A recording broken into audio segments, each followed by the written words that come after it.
Sans Internet aujourd'hui, toutes nos activités sont à terre. Ouais. Moi, par exemple, je suis informaticien et en même temps, je suis web entrepreneur. Ouais.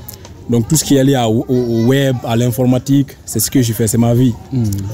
Donc, quand vous coupez Internet aujourd'hui, vous coupez une grande partie de l'économie. Ouais. Il y a même un rapport récemment là qui indique que la Guinée perd 47 millions d'euros chaque mois à cause de la coupure d'Internet. Depuis novembre 2023, l'Internet est coupé en Guinée, surtout les réseaux sociaux qui sont complètement restreints dans le pays de Mamadi Doumbouya. Et les entrepreneurs, les citoyens, tout le monde en pâtisse. Nous réclamons que cela soit vraiment rétabli et que les citoyens recommencent à user ce droit. Parce que c'est un droit, il faut dire ça à Ousmane Gawal, c'est un droit. Bonjour. Bonjour monsieur. Ok. Bonjour. Bonjour. Ok. Quel est votre nom? Moi c'est Diallo Anafiou. Ok. Diallo Anafiou, depuis novembre, que je viens de le rappeler, l'Internet, surtout les réseaux sociaux sont restreints en Guinée. Parlez-nous un peu des impacts de cela sur vous et sur ce que vous observez autour de vous. Bon, vous n'êtes pas sans savoir que le monde du XXIe siècle est basé principalement sur l'économie numérique. Ouais. Et l'économie numérique, le principal moyen d'avoir accès à cette économie numérique, c'est ce qu'on appelle les autoroutes de l'information, ouais. Autrement dit l'Internet. Sans Internet aujourd'hui, toutes nos activités sont à terre. Ouais. Moi, par exemple, je suis informaticien et en même temps, je suis web entrepreneur. Ouais. Donc, tout ce qui est lié au web, à l'informatique, c'est ce que je fais, c'est ma vie. Donc, quand vous coupez Internet aujourd'hui, vous coupez une grande partie de l'économie. Ouais. Il y a même un rapport récemment là qui indique que la Guinée perd 47 millions d'euros chaque mois à cause de la coupure d'Internet. 47 millions d'euros, ça part dans l'eau. Le pays a besoin de cet argent pour investir parce qu'on a besoin d'investir dans les infrastructures et vous savez ce qui se passe en Guinée. Donc on ne va pas trop aller en profondeur. Il y a beaucoup de jeunes, ces 10 dernières années, qui sont impliqués dans le web, dans ce qu'on appelle les entrepreneurs du web. Il y a des blogueurs, il y a des gens qui ont créé des sites.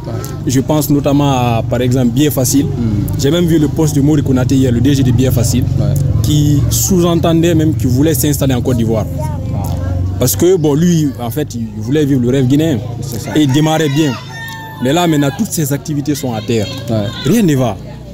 Tous les jeunes blogueurs, les jeunes qui se débrouillaient, tu vois, pour ne pas aller en Nicaragua, pour ne pas aller, je sais pas, par des voies détournées. Parce que l'Internet emploie aujourd'hui, hein, beaucoup de jeunes vivent autour de ça. Bien sûr, il y a beaucoup de jeunes qui sont au chômage aujourd'hui.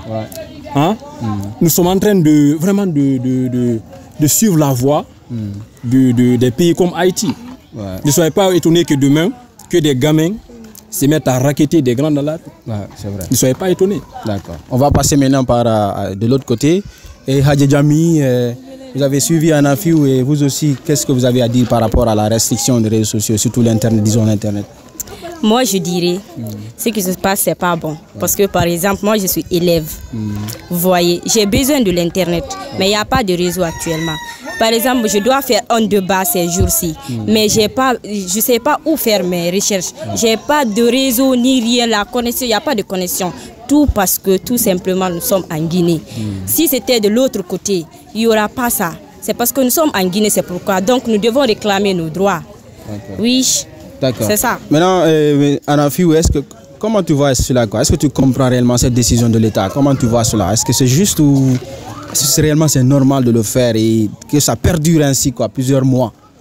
Non, en fait, pour savoir si c'est normal ou pas, on va d'abord analyser la raison évoquée par le gouvernement. Qu'est-ce qu'ils disent? Ils disent que c'est pour des raisons de sécurité nationale. N'est-ce pas? En fait, ils ont peur de qui? Peut-être de PV peut-être, hein? Non, de PV. Est-ce que PV se sert d'Internet pour faire du mal à quelqu'un?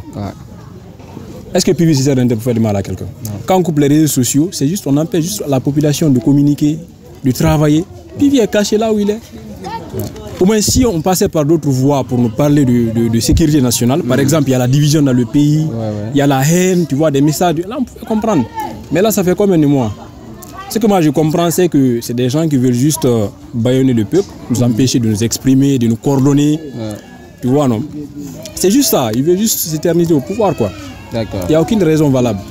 Et toi, comment tu vois cela? Est-ce qu'il y a une raison valable vraiment de restreindre, de priver le peuple d'Internet en Guinée? Il n'y a pas de raison. Je ne sais pas pourquoi ils ont fait ça. Peut-être ils ont peur des autres. C'est pourquoi ils ont fait ça. Mais moi, ce que je pense, ils ne devraient pas le faire feu parce que, genre, tout le monde, même les élèves, y compris les autres, ont besoin d'Internet pour communiquer. Pour la bonne communication, nous avons besoin de l'Internet. Par exemple, moi, mon grand frère est parti. Depuis qu'il est parti, ça fait un mois, on n'a pas parlé. Tout ça parce qu'il n'y a pas d'Internet. Je n'ai pas là où me connecter. Depuis qu'il est parti, on n'a pas parlé. Donc, il faut que les réseaux reviennent. La connexion. Puis, il y a aussi... Il y a un sujet, comme il parle de sécurité, donc moi je rappelle un peu, dans le domaine de la sécurité nationale, dont il parle tout le temps, d'abord l'utilisation des VPN. C'est un sujet très très sensible. Parce que le VPN c'est quoi? C'est juste un service qui te permet de contourner, d'utiliser un moyen détourné pour avoir accès à Internet. Et ce VPN là fonctionne comment?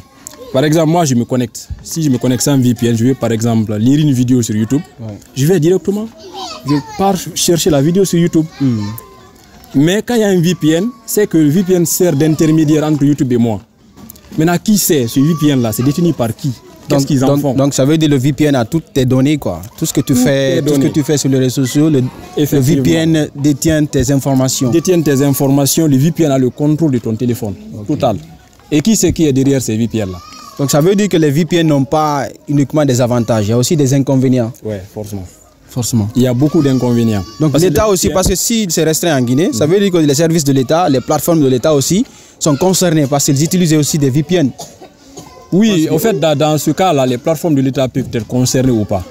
Parce que là où ils ont bloqué, ils peuvent par exemple dire, bon, pour telle adresse IP, on laisse passer. Par exemple, les adresses IP de l'État, ils peuvent laisser passer cela et les bloquer tous les autres. Mettre des exceptions, quoi. Voilà, mettre des exceptions au niveau de là où ils ont bloqué. D'accord. Donc, mesdames et messieurs, vous avez compris l'inquiétude des citoyens guinéens.